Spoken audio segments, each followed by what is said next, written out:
Estamos nuevamente. Hola a todos.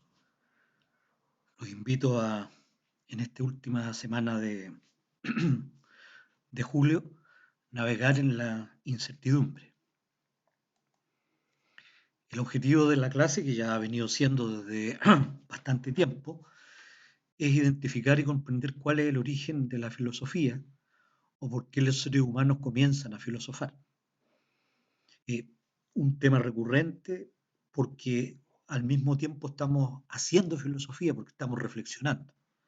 No estamos eh, nombrando la filosofía de algún pensador para analizarla, sino que es fundamentalmente producción nuestra. Entonces, naveguemos en la incertidumbre. Hagamos el ejercicio de descubrir cuál es otra fuente del filosofar y qué la puede originar. Hasta este minuto tenemos las situaciones límite, la muerte y el sufrimiento. Y en orden de aparición, antes de eso, nosotros habíamos visto el asombro, la admiración o la extrañeza como origen de la filosofía. Por lo tanto, tendríamos tres fuentes: asombro, admiración, la muerte y el sufrimiento. Estas dos últimas como parte de las situaciones límite. ¿Se han preguntado por qué sucede todo lo que sucede? ¿Por qué tiene que ser así y no de otro modo? ¿Por qué tuvieron que vivir eh, justamente al inicio del siglo XXI y no en el siglo XX como el que habla, más en profundidad, digamos, ¿no? Todavía estoy vivo, pero ya están. ¿Por qué tiene que ser en Chile y no en otro, en Afganistán, o en Corea del Norte, con Kim Jong-un, ¿cómo se llama? ¿No es cierto? Por ejemplo, haber nacido en la familia que ustedes tienen y no en otra. ¿Por qué? Por ejemplo, estudiar en el colegio y no en otro. Carlos Cauciño, en el seminario, ¿ya? En el Eduardo Lavarra. ¿Por qué tiene que suceder así y no de otra manera? Por ejemplo, los que están enamorados, enamorarse precisamente de esa mujer y no de otra. ¿Por qué? Encontrarse con estos compañeros que les tocó vivir y que ahora se ven solamente de manera virtual y no con otros. Ustedes podían haber tenido compañeras si hubiesen estado en un colegio mixto. ¿Por qué? ¿Ya? ¿Por qué? ¿Por qué nos encontramos, por ejemplo? Yo tuve que hacerle algunas clases, digamos, subiéndole este tipo de PPT.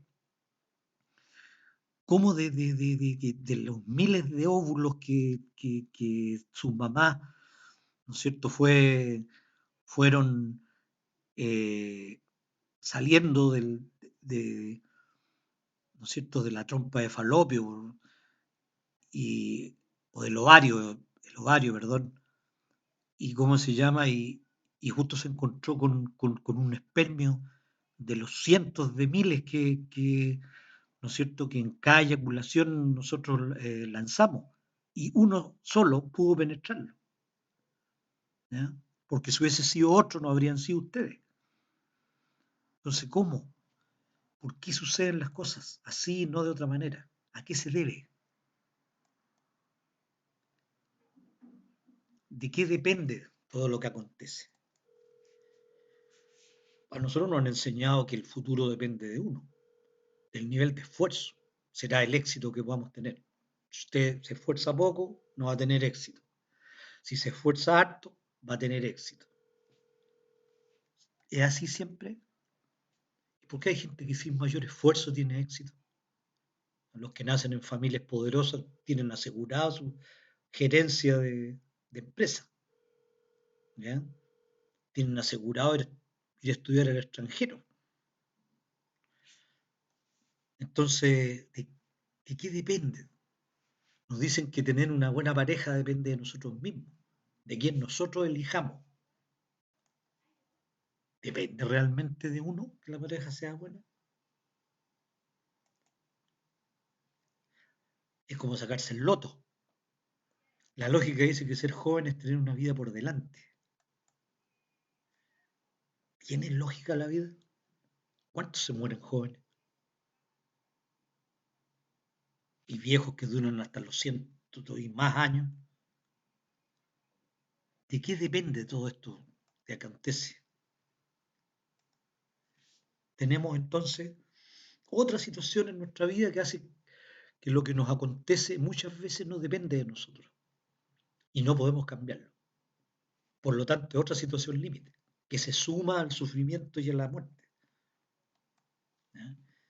Es depender de la suerte, del azar. Algunos dicen el destino. ¿Existe la suerte o el azar?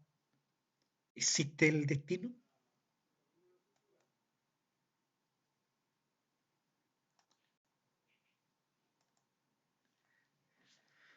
Quise compartir con ustedes este poema de Enrique Lin, ¿cierto? Que dice, ¿quién puede decir que la naturaleza sea justa o que existe en ella el diseño de una finalidad? Las aves migratorias llegan en minoría a los parajes de salvación. El derrotero no se los marca el instinto. Millones y millones mueren al internarse mar adentro. Caen como lluvia extenuada a la misma. Entre los hombres no existe la justicia, ni en su naturaleza. El deseo que exista hace el dolor de muchos. Vean esta parte. Mueren jóvenes los grandes talentos. Viven hasta la saciedad multitudes de bobos.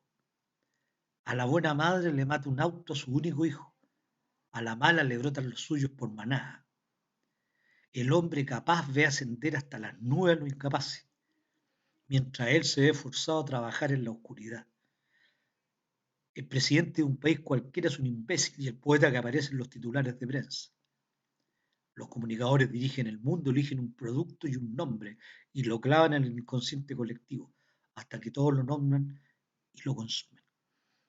Aquí hay partes de la poesía de Enrique Lin que justamente tiene que ver con esto. Yo recuerdo al ministro Izaguirre, ex ministro de Bachelet, que causó gran, ¿cómo se llama?, rechazo cuando él dijo que él había estudiado en el Saint George, colegio carísimo en Santiago, y que él tenía compañeros que eran perfectamente unos idiotas y que hoy día eran gerentes de empresa, diciendo justamente que por fortuna, por vivir en una determinada familia, habían logrado, ¿no es cierto?, lo que lograron. Por eso que dice que, ¿no es cierto?, el hombre capaz de ascender hasta las nubes, los incapaces. Tal vez puede ser muy negativo, pero sí es cierto que dependemos muchas veces del azar. Los que quedaron ahora sin trabajo, por ejemplo, ¿ya? ¿Cuándo iban a pensarlo?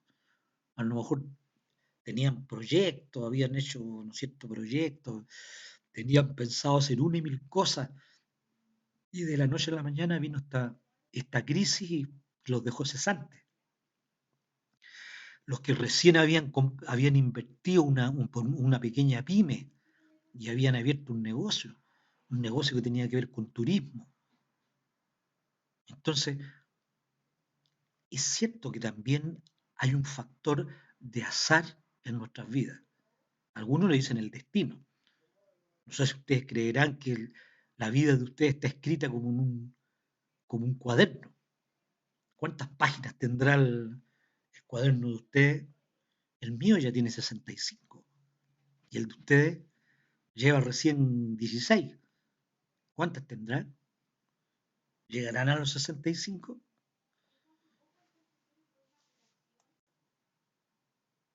Continuemos. ¿Qué les sugiere esa imagen?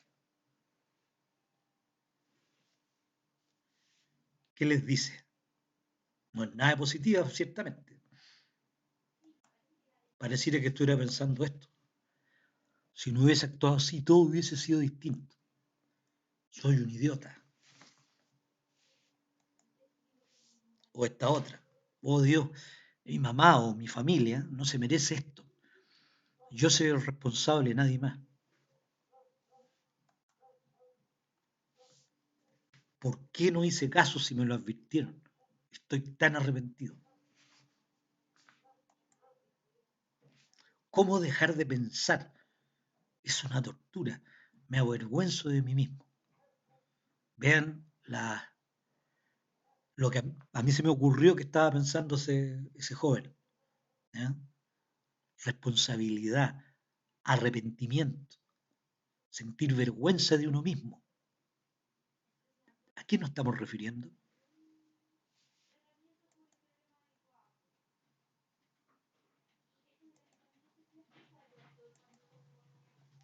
Existe otra situación límite en nuestra vida que tiene que ver con nuestras decisiones, muchas veces erradas, que nos perjudican a nosotros mismos y lo peor, a veces afectan a quienes queremos. Y no podemos alejar de nuestra conciencia. Y ahí está lastimándonos.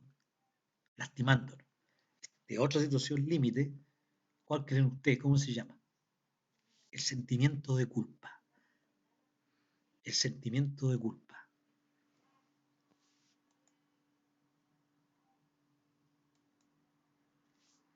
Vean, la culpa es la trama íntima de nuestro derrumbe, del encogimiento de nuestro ser. Es la mayor violencia que podemos hacernos. Es una mirada filosa como un cuchillo que nos penetra. Una mirada escalpelo. El escalpelo es el instrumento del cirujano. Una mirada densa, pesada, opaca. Tanto ser atravesado por la culpa. Ella teje obsesiones, distorsiona recuerdos, emponzoña la memoria, corroe el corazón, ahoga el fluir libre del pecho, avanza callada como la noche y asoma de improviso. Está ahí, siempre, siempre al acecho de las alas, piedra constante, ancla insidiosa, vertido hacia una caída nunca interrumpida. La culpa nos hermana en su violencia, en su intento de no ser, en ese desbarrancarnos aún ante la más transparente aurora. Y están los repartidores de culpa, los que la van sembrando de modo sutil o a lanzazos. Si esparces culpas, maldices al otro, siembras sal en su herida, agujas en sus párpados, tenazas en su pobre pecho. La culpa atenaza el pecho y atenaza la memoria. La culpa quema, arrasa todo intento de abrir las alas más allá del pasado, estrecha el futuro, lo reduce a muro, a selva de espada. Bien, muchachos, hemos visto, con esto estamos concluyendo el tema de las situaciones límite. Tenemos entonces, en resumen, 4 situaciones límites que son las que dan origen al filosofar. ¿Cuáles son? La muerte, el sufrimiento, el depender de la suerte y el sentimiento de culpa. Vean entonces la tarea que está sugerida en el aula virtual para que, para que puedan reflexionar y para que puedan compartir conmigo su filosofía, porque de eso se trata. No se trata de repetir como loro lo que dijo tal o cual filósofo, sino que lo importante es que ustedes son los filósofos ahora y son ustedes los que van a compartirme las resonancias, las reflexiones que surgen a partir de el azar, la suerte y el sentimiento de culpa. Hasta la próxima.